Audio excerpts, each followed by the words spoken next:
Selamat malam. Di sini saya akan lanjut menjelaskan di video yang ketiga itu analisis rekomendasi, strategi dan teknik mitigasi untuk mencegah serangan ARP. Nah, di sini ada beberapa rekomendasi dari saya untuk strategi dan teknik untuk mitigasi mencegah serangan ARP. Nah, yang pertama tuh ada penggunaan static ARP entries. Nah, di sini ada strategi ini dari poin pertama tuh menetapkan entry ARP secara statis manual pada perangkat jaringan. Nah, kelebihan dari penggunaan static ini adalah dengan menetapkan pasangan IP dan MAC secara permanen. Nah, di sini jaringan tidak perlu meminta informasi ARP setiap kali terjadinya komunikasi. Nah, sehingga mencegah perubahan oleh pihak yang tidak berwenang. Nah, mereka tuh memasangkan IP dan MAC itu secara permanen. Jadi, setiap mereka terjadikan perubahan, dia tidak perlu lagi setiap ada perubahan dia tidak perlu lagi untuk meminta alamat IP-nya, jadi tidak gampang untuk disadap atau dihacker gitu. Jadi kita lanjut, yang selanjutnya itu adalah kekurangan dari penggunaan ini. Itu manajemen ini bisa menjadi kesulitan jika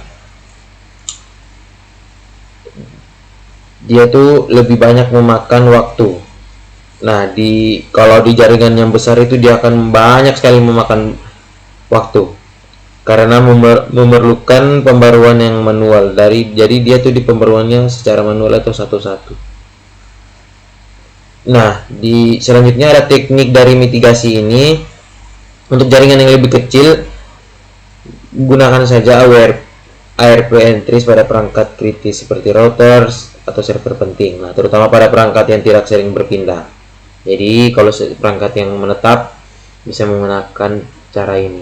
Nah, yang kedua itu ada menggunakan ARP spoofing detection tools. Nah, di sini kita akan menjelaskan pertama tuh strateginya adalah memantau jaringan untuk mendeteksi perubahan dan mencurigakan pada tabel ARP. Nah, selanjutnya ada kelebihan ARP spoofing itu detection toolsnya tuh seperti ARP Watch atau XARP. Memantau itu dia tuh gunanya memantau jaringan dan memberikan peringatan ketika mendeteksi alamat IP yang memiliki lebih dari satu MAC atau perubahan mendadak. Nah, dari setiap poin yang saya akan berikan itu akan memiliki kekurangannya masing-masing. Nah, kekurangannya di poin kedua ini, perangkat lunak ini bisa menghasilkan false positif. Nah, terutama jika ada perubahan yang jaringan normal.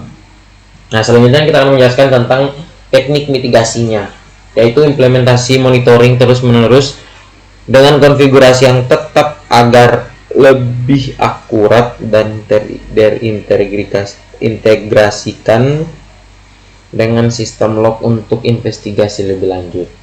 Nah, kita lanjut ke poin yang ketiga, itu adalah meningkatkan dynamic ARP inspection atau DAI di switch. Yang pertama tuh kita akan menjelaskan lagi strateginya. Nah, di strategi dari poin ketiga ini mengaktifkan fitur keamanan pada perangkat switch untuk memverifikasi informasi ARP. Nah, kita tuh harus mengaktifkan, itu harus diingat teman-teman. Yang kedua tuh kelebihannya adalah DAI itu secara aktif memeriksa lalu lintas ARP. Jadi dia akan memeriksa lalu lintas antara kita dan server ataupun server besar yang lainnya, dan hanya memperboleh perangkat ARP yang valid yang memiliki izin untuk masuk ke jaringan. Nah, dia tidak sembarang untuk mengasih akses untuk ke sembarang perangkat yang akan mau masuk ke perangkat yang kita akan gunakan. Dia akan mengecek apakah perangkat ini sah atau tidak. Kalau tidak sah, dia akan menolak. Nah, dari hal itu akan membuat data atau jaringan kita akan lebih aman. Nah, dari kelebihan yang tadi, dia juga memiliki kekurangan, yaitu biasanya hanya tersedia di switch yang lebih canggih dan lebih mahal, dan itu memiliki biaya yang sangat cukup besar, dan konfigurasi salah dapat mengganggu konektivitas. Yang kita lanjut ke teknik mitigasinya, terapkan DEA pada semua switch yang kalian gunakan untuk mendukung fitur yang kita gunakan, yang kita akan pakai nanti ini, dan pastikan untuk menyinkron DEA itu dengan tabel DHCP agar mendapatkan hasil validasi yang akurat. Nah, di setiap switch itu kita akan coba untuk mencari fitur yang akan mendukung poin ini. Nah, selanjutnya kita akan lanjut ke poin yang terakhir, menggunakan VLAN untuk segmentasi jaringan. Nah, sama seperti tadi ada strateginya, memisahkan jaringan ke dalam beberapa VLAN untuk mengurangi penyebaran serangan. Nah, dia juga memiliki kelebihan dapat membatasi lalu lintas broadcast ARP sehingga tidak terjadi ARP spoofing. Serangan hanya terbatas pada satu dan tidak menyebar ke seluruh jaringan. Dia akan, jika terjadi serangan, dia usahakan untuk tidak menyebar ke semua perangkat. Nah, dia akan menyelesaikan satu perangkat itu. Setelah selesai, dia akan pastikan untuk menjaga keamanannya akan lebih ketat.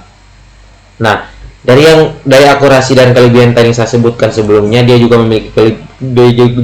memiliki kekurangan yang ya lumayan sangat mencolok, yaitu memerlukan perencanaan manajemen yang sangat baik, terutama untuk jaringan besar. Jadi untuk menggunakan poin ini kita harus memiliki manajemen yang akurat, dan dia ini biasa digunakan untuk jaringan yang sangat besar.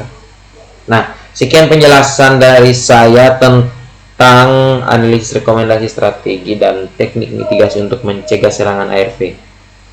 Nah, di sini saya sekian untuk penjelasannya. Terima kasih, Pak.